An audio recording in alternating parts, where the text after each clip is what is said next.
Louvado seja nosso Senhor Jesus Cristo. Meu querido irmão, minha querida irmã, como temos feito nos últimos anos, durante o tempo da Páscoa, nas missas de quinta-feira, vamos aproveitar as próximas semanas até o dia de Pentecostes, 7 semanas, para que a gente possa este ano conhecer um pouco mais sobre o Espírito Santo de Deus. Domingo à noite nós abrimos um projeto e eu dizia à assembleia que estava aqui na missa das 7h30 da noite que sobre o Pai nós conhecemos muito. Talvez se perguntasse para você quem é Deus, você teria um monte de coisa para dizer. Sobre Jesus nem se fala. A segunda pessoa, o Filho de Deus encarnado, com certeza é muito conhecido e todos nós temos bastante, pelo menos, informação. Mas e se eu perguntasse a você sobre o Espírito? Quem é o Espírito Santo? Qual a natureza da terceira pessoa da Trindade? O que ele age? Como ele age? Quem nos dá o Espírito? Para tentar conhecer um pouco melhor esse ilustre desconhecido, eu até brincava na nossa oração do creio, a gente fala bastante de Deus e bastante de Jesus. Do Espírito a gente só diz creio no Espírito Santo. Então é preciso conhecer. A Escritura toda está embebida pelo Espírito Santo. Desde a primeira página da Bíblia, no livro do Gênesis, a gente vai ver o Espírito que pairava sobre as águas. Na última página da Bíblia, no livro do Apocalipse, nós encontramos a exclamação de João, redigindo o livro do Apocalipse, dizendo: a esposa e o Espírito dizem amém, Maranata, vinde Senhor Jesus. O Espírito Santo costura toda a história da salvação, mas sem dúvida nenhuma, é quando a revelação de Deus em Jesus Cristo acontece na história dos homens, que nós vamos receber também a plenitude do Espírito Santo. É Ele que fará brotar nos apóstolos, após a ressurreição, um ânimo, um ímpeto missionário. Pentecostes, a gente diz, é o nascimento da igreja, mas é o nascimento de uma igreja dinâmica, movida pela força do Espírito, que vai pelas estradas do mundo, certa de que é enraizada no poder e no amor de Deus. Por isso, para que quem tem fé, para nós que temos fé, todas as coisas são parte de um grande projeto do amor de Deus por nós. Quem tem fé olha a sua vida, a sua família, o seu trabalho, os seus projetos pessoais como um projeto de Deus para a vida dela. Não é o acaso, não é fruto dos meus méritos, não é porque tinha que ser assim, não é porque estava escrito nas estrelas, não, é porque Deus sonhou para mim uma história, e eu vou fazendo essa história acontecer à medida que eu vou permitindo que Deus trabalhe no meu coração. Por isso, tudo que vem ao nosso encontro, tudo que está do nosso lado, a criação toda, é fruto do amor da Trindade em nós. No Antigo Testamento, quando Deus cria o homem no barro, Ele molda o homem da terra. Adão significa terra, virou um nome próprio, né? Adão, o nome do primeiro homem significa terra, Adão. E Deus vai então soprar nas narinas do homem o Espírito. Em hebraico, no original da língua na qual foi escrita a Bíblia, essa palavra é ruah. Como muitas das línguas antigas, a palavra ela se parece muito com o som e com aquilo que ela significa. Quando a gente diz ruah, já sai um sopro da boca da gente. O próprio vocábulo já é o nome da força de Deus, é o ruah de Deus, que é insuflado nas narinas do homem. Interessante, guarde o que eu vou dizer agora. Ruah é uma palavra feminina no hebraico. O ruah de Deus no hebraico é uma palavra feminina. No grego virou pneuma, que também é espírito. Na língua grega, pneuma é neutro.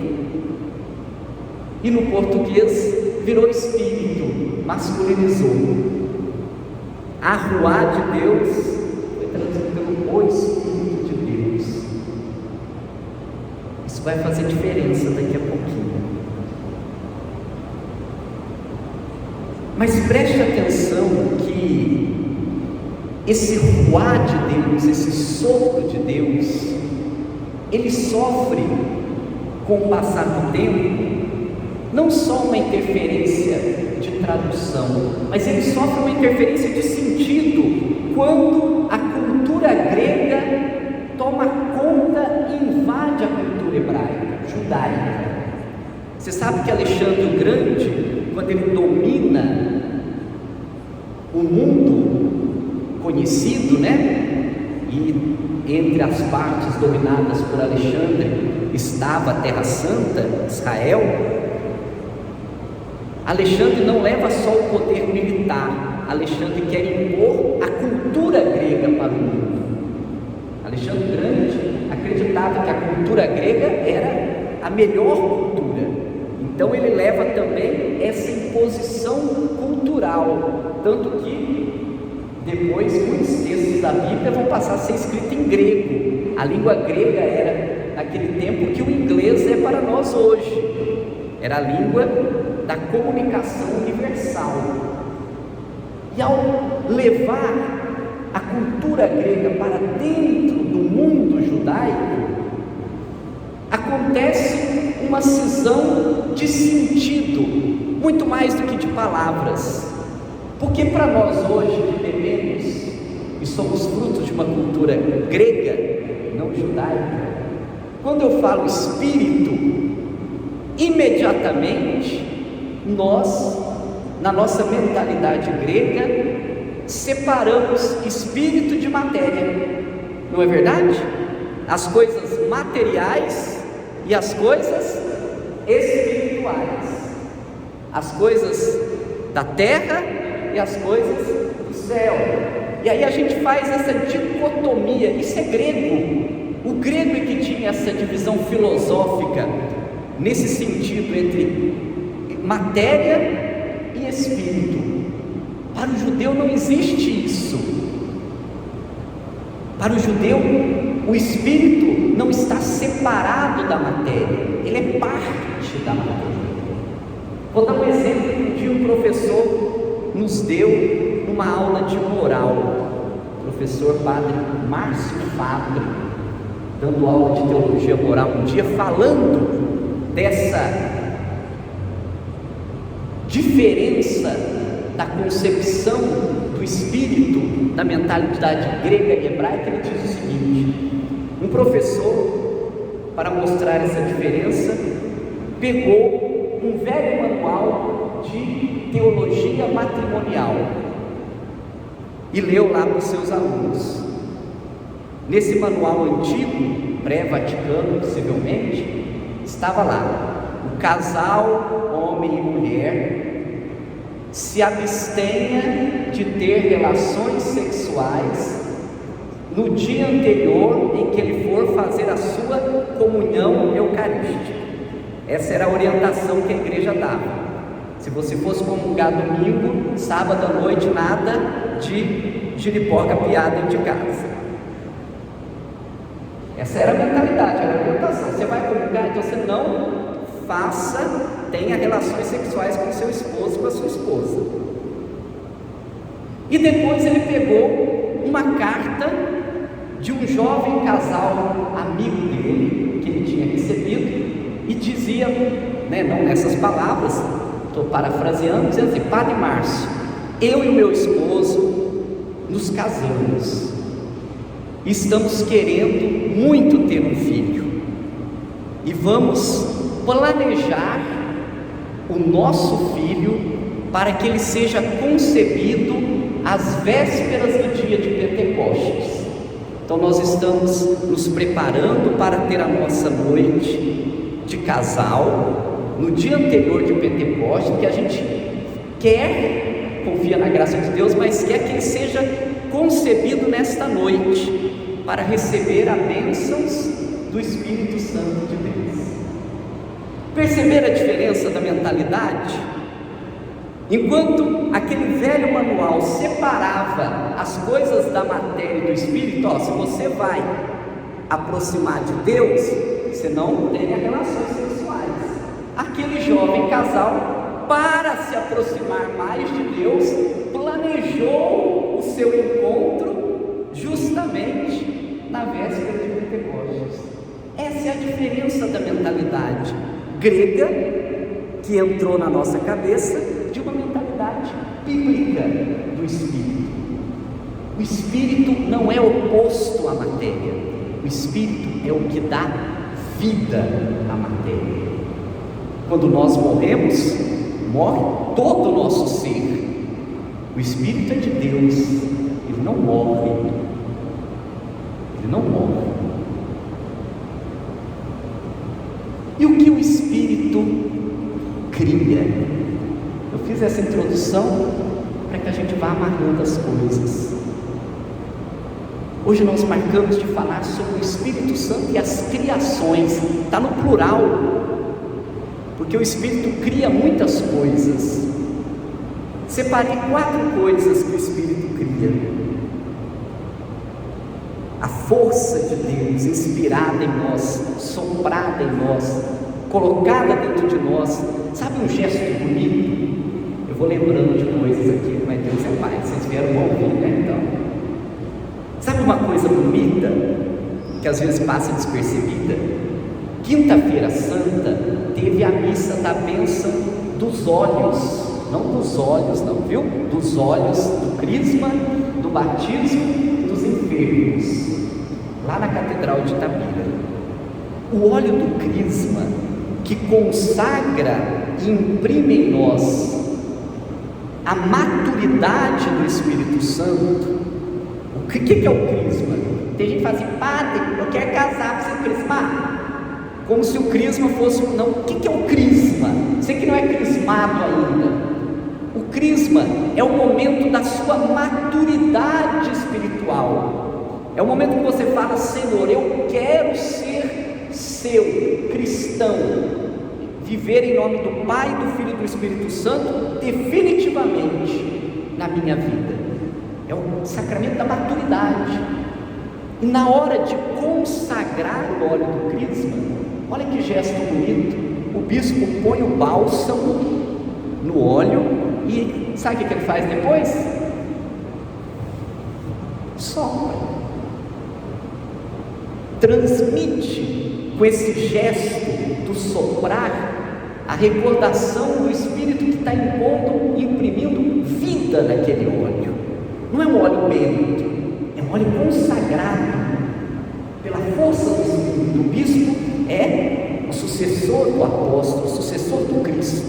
Então, ao soprar, ele mostra de maneira visual que aquele óleo está sendo embebido do Espírito Santo.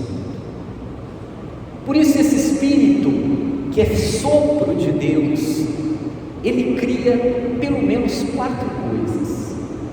Ele está na criação do mundo, ele está na criação do Cristo como homem, ele está na criação dos novos homens e mulheres para a igreja, e ele está na criação da nossa vida para a eternidade, de modo que o Espírito Santo acompanha toda a dinâmica do mundo, desde o princípio até a redenção final.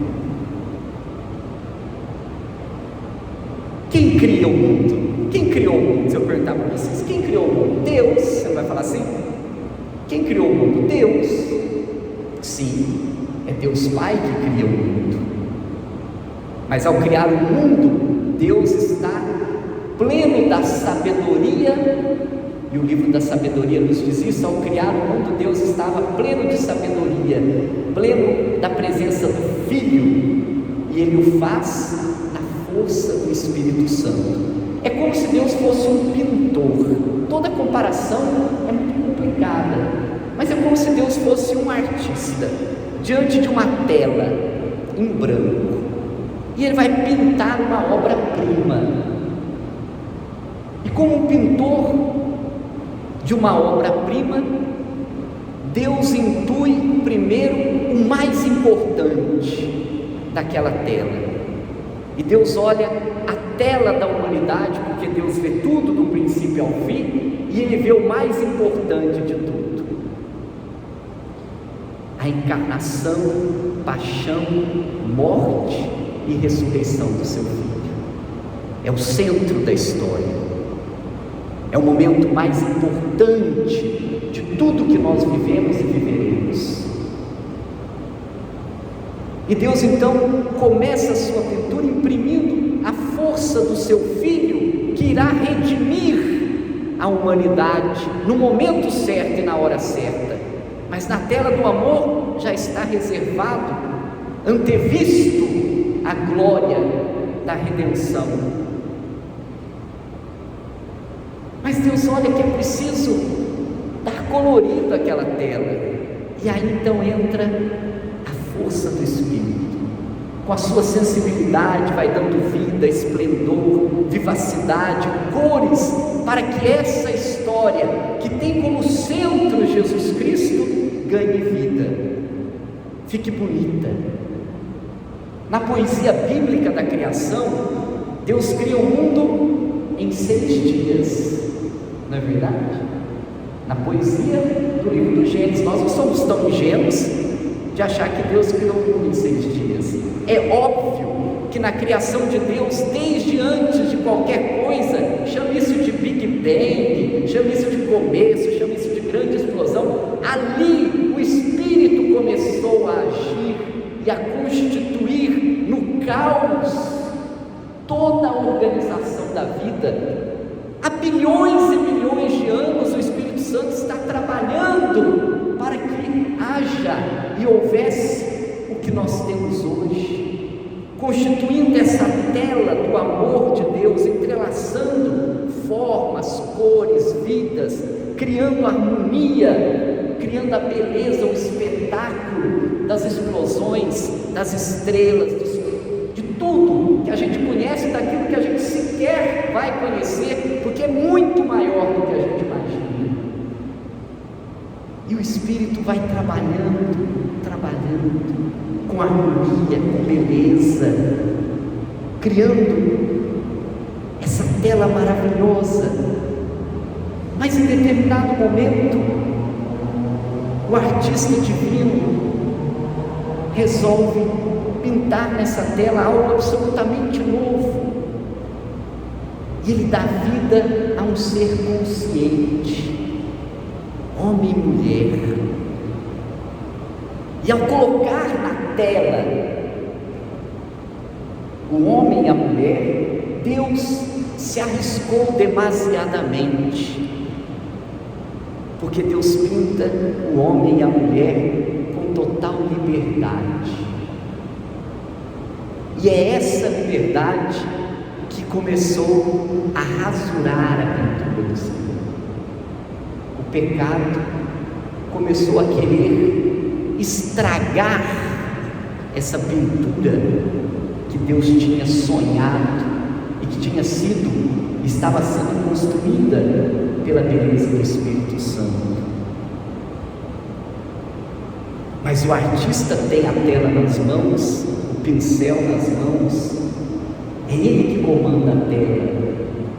Por isso, mesmo o pecado tentando rasurar a criação de Deus, tentando estragar o projeto original de Deus, Deus então sabe que é naquele momento em que Cristo virá que tudo será restaurado, que a beleza original será restaurada. Olha que coisa bonita, que comparação.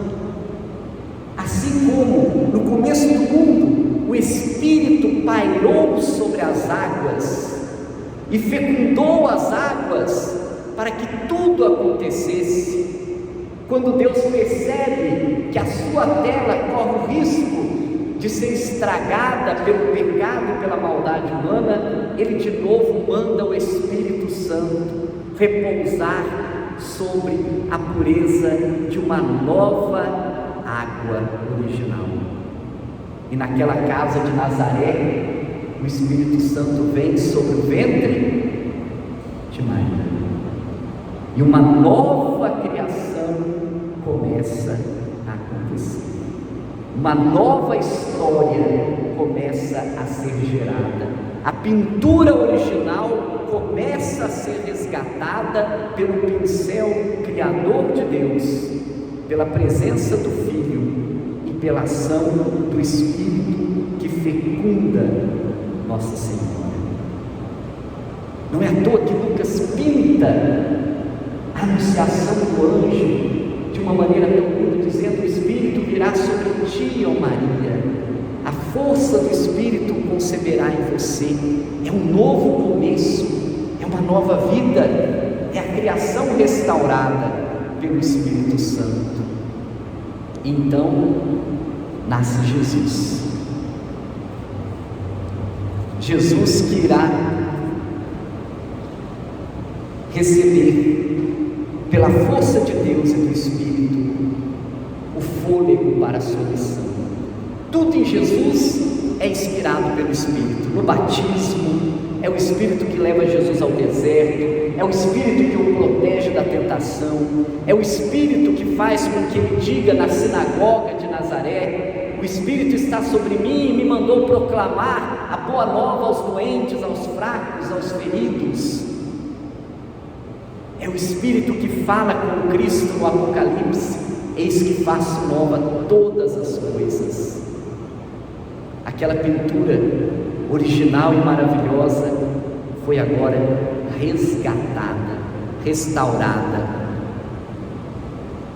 Por isso é que depois de criar o mundo junto com Deus e de criar em Cristo uma nova criação, um novo momento da história, de nos dar de novo a esperança que nós tínhamos perdido no casal original que nos tinha marcado, o Espírito agora vai vir sobre aqueles que seguem Cristo, e todos nós também nascemos para começar do zero uma vida quando somos batizados. Não é à toa que o batismo usa água derramada sobre nós para mostrar que o Espírito está nos lavando desta tendência a estragar a criação de Deus, para imprimir em nós uma nova forma de vida, um novo compromisso, uma nova maneira de ser. O mesmo Espírito que pairou sobre Jesus, o mesmo Espírito que no ventre de Maria fez que Jesus nascesse, é o Espírito que nós recebemos no nosso batismo e nos faz sermos filhos e filhas de Deus como herança em Cristo. Por isso, ainda que o pecado tente nos derrubar, tente estragar a tela da nossa vida a todo momento, o Espírito clama em nós: busque sempre a misericórdia e refaça a pintura da sua vida.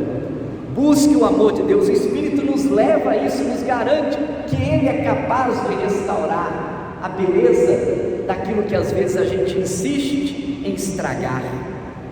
Não há nada que o Espírito de Deus em nós não possa restaurar, porque Ele nos cria, Ele nos ajuda a nascer do alto, a superar o comodismo de uma vida presa na mesmice, no pecado, na letargia, numa vida acomodada, numa vida que fica só no seu cantinho, com costumes medíocres, com rotinas pequenas. Espírito é fogo, olha a chama da vela, não para um minuto. Assim é o Espírito dentro de nós. Se você está acomodado, se você não está conseguindo dar passos, se você reza, mas sua vida continua miúda, pequena, cometendo os mesmos erros, é porque o Espírito está se apagando dentro de você. Porque o Espírito, quando ele está vivo, ele não deixa a gente parado, ele não permite que a gente não dê passos em busca de ser uma pessoa melhor. Ele é vida, ele é dinâmica, ele é movimento. Cristão que não movimenta, que não anda, que não caminha, que não busca, que não quer se converter, é um cristão cuja força espiritual está que nem uma cinza, uma brasa que se apagou. É preciso realimentar o Espírito, deixar esse ar de Deus entrar dentro de nós e nos transformar. E finalmente, feitos e criados como homens e mulheres renovados no Espírito, nós aguardamos a última criação, que é a criação da glória de Deus em nós. De nada valeria Deus ter pensado tudo isso se não houvesse para nós a plenitude e o resultado final da pintura que Deus sonhou para os homens e mulheres. E o resultado final é a graça do Espírito que nos resgata na última hora e nos dá a certeza de uma vida marcada pela presença eterna de Deus. Nós vamos falar desse tema com mais calma, do Espírito que nos leva à eternidade, aqui ainda em alguma quinta-feira aí para frente, tá bom? Por isso, gente, concluindo, o Espírito é a criação, o Espírito é ruá. Ruá é feminino. Quem é que gera, quem é que cria, quem é que faz nascer? Veja como o Espírito é essa parte que nos recorda o feminino dentro da igreja, o feminino dentro da fé. É claro que Deus não é homem nem mulher, e o Espírito não é homem nem mulher, mas há no Espírito um traço de cuidado, de sensibilidade, de dinamismo, de abertura para o novo, de nascimento, de fecundidade, que é muito próprio do ser feminino. Há um autor do século IV, chamado Metódio, que faz uma comparação bonita, dizendo desta nova criação em Cristo, e ele diz que Cristo é o novo Adão. Cristo é o novo Adão. E ao ter o seu lado perfurado na cruz, sai dali do lado de Cristo, como nós sabemos, sangue e água. Ora, sabemos que Deus, ao criar o homem, foi do lado do homem que ele tirou a mulher. Ele rasgou o lado de Adão para que nascesse Eva. O Cristo, o novo Adão, tem o seu lado rasgado para que nasça a igreja espírito e forme assim uma unidade única, aonde Cristo Adão, novo Adão, igreja espírito, nova Eva, sejam uma nova criação, marcada pela sintonia, pelo casamento perfeito entre o Pai, o Filho e o Espírito Santo. Não é à toa que quando refletimos sobre o Espírito, sonhamos com uma igreja que cada vez mais tenha também um rosto feminino, um rosto de participação que equilibra homem e mulher com equilíbrios maturidade na construção da comunidade igreja. Que o Espírito nos crie hoje como homens e mulheres novos em Cristo. Guardemos hoje, desta noite, essas capacidades criadoras do Espírito. O Espírito que gerou com Deus o mundo, o Espírito que gerou o novo Cristo, a nova criação, o Espírito que cria cada um de nós no batismo como homens e mulheres novos, o Espírito que nos cria para a vida eterna. Que Deus nos abençoe e que semana que vem a gente vai falar sobre o Espírito em Jesus, especificamente como o Espírito Santo agia em Jesus Cristo. Louvado seja nosso Senhor Jesus Cristo.